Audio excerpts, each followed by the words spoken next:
Chers amis, bonjour. Nous sommes dans la joie de Pâques et aujourd'hui nous célébrons le deuxième dimanche de Pâques après la résurrection de Jésus-Christ.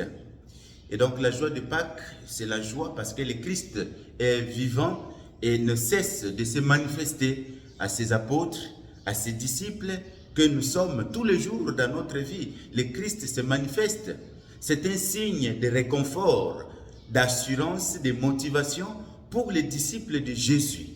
Donc le Christ est ressuscité et il est réellement vivant. Et là, il n'y a pas de doute. Nous ne doutons pas de la présence du Christ. La résurrection est réelle et il se manifeste tous les jours dans nos vies et dans la vie de chacun de nous. Alors, cette assurance du Christ ressuscité, qui est parole de Dieu, va au-delà de ce qui est la Bible comme livre. N'oubliez pas aussi qu'aujourd'hui, c'est le dimanche de la miséricorde, parce que l'évangile va nous parler justement du pouvoir que le Christ a donné à l'Église pour pouvoir pardonner le péché. Parce que Dieu est un Dieu miséricordieux qui pardonne. Quel que soit le cas, Dieu ne garde jamais rancune parce qu'il n'est pas un humain pour garder rancune à ses enfants. Donc, il est disposé à offrir toujours l'amour, à offrir le pardon.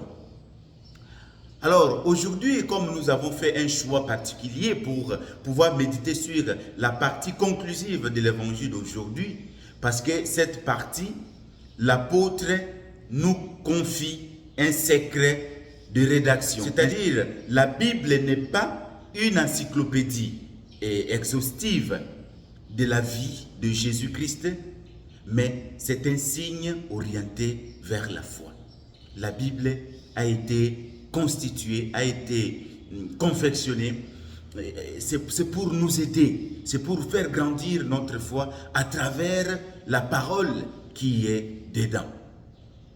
Chers frères et sœurs, écoutons bien l'apôtre Jean, ce qu'il nous dit dans cette partie conclusive de l'évangile d'aujourd'hui.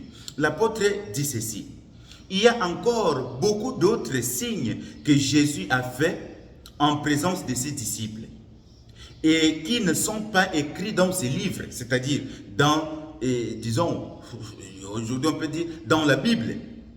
Mais ceux-là ont été écrits pour que vous croyiez que Jésus est le Christ, le Fils de Dieu, et pour qu'en croyant, vous ayez la vie en son nom. Jean 20, 30, 31. Alors, c'est ce passage qui va nous aider aujourd'hui à comprendre que Dieu est plus grand que tout ce qu'on peut considérer, tout ce qu'on peut avoir. Ce passage, justement, porte à croire que nous ne pouvons pas réduire Dieu à un livre. Cela serait vraiment insulter la divinité de Jésus-Christ. Si nous disons, ce n'est pas écrit dans la Bible, donc cela n'existe pas. Ça, vraiment, c'est une erreur gravissime. Gravissime. C'est vouloir enfermer, si on peut le dire, l'océan dans une bouteille ou dans un petit verre. C'est pas possible. Dieu est plus grand que la Bible. Dieu est plus grand que tout.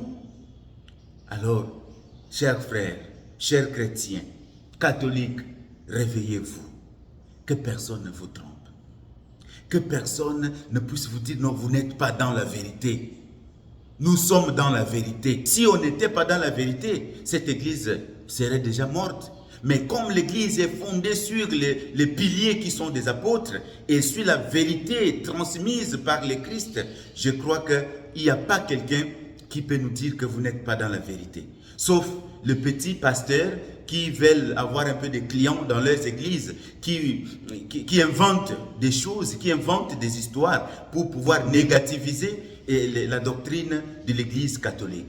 Mais aujourd'hui, je vous dis que soyez fiers d'être catholique et que personne ne vous intimide et que personne ne vous trompe. Et réveillez-vous, réveillez-vous, défendez votre foi. Certains courants contemporains, notamment dans les églises de réveil, utilisent la Bible comme la hache pour rejeter tout ce qui relève de la tradition. Alors, ceux-là oublient que la Bible est un fruit de la tradition orale. L'Église a existé avant, par exemple, le Nouveau Testament. Le premier chrétien vivait de la tradition orale, de l'enseignement des apôtres et de la fraction du pain. Nous allons trouver dans Actes des apôtres. C'est l'Église, sous l'inspiration de l'Esprit Saint, qui a décidé quels livres étaient inspirés et lesquels ne l'étaient pas. C'est l'Église qui a décidé comme ça. Mais l'Église a vécu avant que le Nouveau Testament soit relié. L'Église a existé avant. Rejeter catégoriquement la tradition, c'est comme scier la branche sur laquelle la Bible est assise. Chers frères et sœurs dans le Christ, Saint Jean est clair dans son langage. Il est clair dans tout ce qu'il dit. Alors, il nous dit ceci. Mais ceux-là ont été écrits pour que vous croyiez que Jésus est le Christ, le Fils de Dieu, et pour qu'en croyant, vous ayez la vie en son nom. La foi n'est pas l'adhésion à un manuel, à un livre. La foi, c'est une relation avec une personne. Et cette personne, c'est Jésus-Christ, parole vivante. Ainsi donc, dire que ce n'est pas écrit, donc je ne crois pas, c'est oublier que le Christ est la parole faite chair et non la parole faite livre. Ça, nous devons comprendre clairement.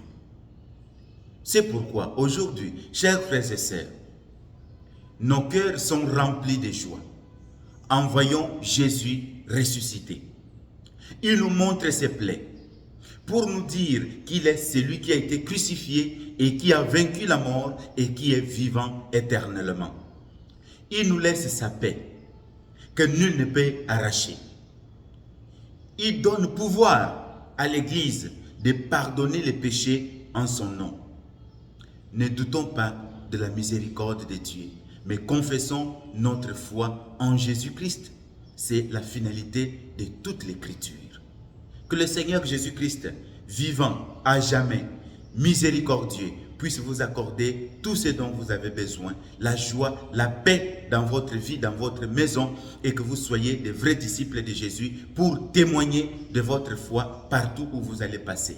Que la résurrection de Jésus vous illumine, vous éclaire, pour que personne ne vous arrête sur votre chemin pour annoncer l'évangile de Jésus-Christ. Comme les apôtres, nous ne pouvons pas nous taire sur ce que nous avons vu et entendu. Nous devons l'annoncer.